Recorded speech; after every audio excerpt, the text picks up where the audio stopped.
beeldaajiye xandulle oo ka mid ah waxgaradka gobolka Togdheer isla markaana ka tirsan xisbiga mucaaradka wadani ayaa si adag uga hadlay dhacdo lagu weeraray gaadhigiisa maanta ka dhacday magaalada Burco. beeldaajiye xandulle ayaa ku eedeeyay inuu ka dambeeyay falkan lagu burburiyay gaadhigiisa maamulaha iskuulka Sheekh Ibraahim. waxa kale oo uu sheegay inuu ka tirsan yahay xisbiga kulmiye maamulahaasi. waa sida uu hadalka u dhigay beeldaajiye xandulle oo arrimahaasi ka hadlaya ayaa waxa uu yidhi saaka waxa ololaha u lahayd sida la wada og yahay xisbiga wadani haddii ay u lahaydna markii aanu shaqooyinkayagii aanu gudanaynay iskuulka loo yaqaano Sheekh Ibraahim macallinka haysta oo xisbiga kulmiye ah oo xaq jira ayaa wuxuu diyaariyay laba dacfadood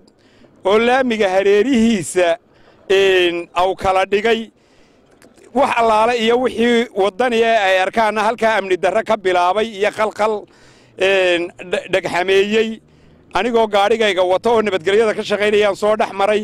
waa taa gaadhigaygii la burburiyey waxaan u yeedhay maamulihii baan u yeedhay wuu ila dagaalamay wuxuu yidhi wallaahi gaadhaad ka hadlaysaa waxaananu adigana ku jarjaraynin waxaan tegey jeelkii ku xigay ee Oktoobar baan tegey xidha baa laygu yidhi anigii baa laygu yidhi xiyaa ninka taliya ku-xigeenka layahda ina shire inan aan dhalay oo meesha yimi oo markuu maqlay aabaha baabuurkii baa laga burburiyey yimi ayuu ku riday 5 xabadood buu ku riday war wayna kaygii oo anaa soo qabanaya askartii amar buu ku sii yiri dila waxa aan leeyahay anigoo beeldaajiye gobolka Togdheer afkiisa aan ku hadlaayo amniga ha laga shaqeeyo nabadana nin waliba inuu nabadda ku nool yahay ha ogaado sharci darradana wadanka ha laga daayo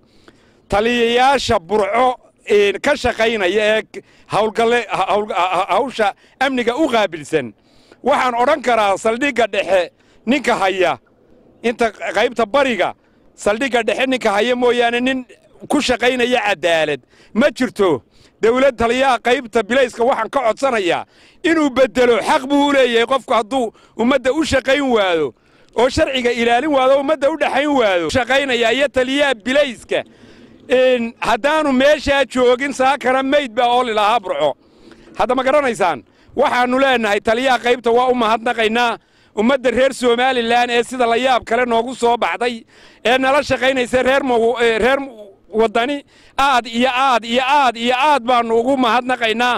wixii nagu dhaca annagu mas'uul ahaan waanu dul qaadanaynaa oo waa samraynaa oo cidna ka argoosan mayno waxa aan leeyahay nabadda ha la ilaaliyo nabadda adaa ku noolay iyadu kuguma noola war nabadda ha la ilaaliyo war si wacan ha loo tartamo war edab darrada iyo dhaqan xumada iyo dumarka iyo ciyaalka la adeegsanayo ha iska daayeen baanu leenahay reer kulmiye oo golaha ciyaarta golaha ka tunteeno ha aamineen fartooda iyo kaadhkooda. Khadir Cabdirasaaq Salebaan Khadar Hanad shabakada caalamiga Wanaag News magaalada Burco.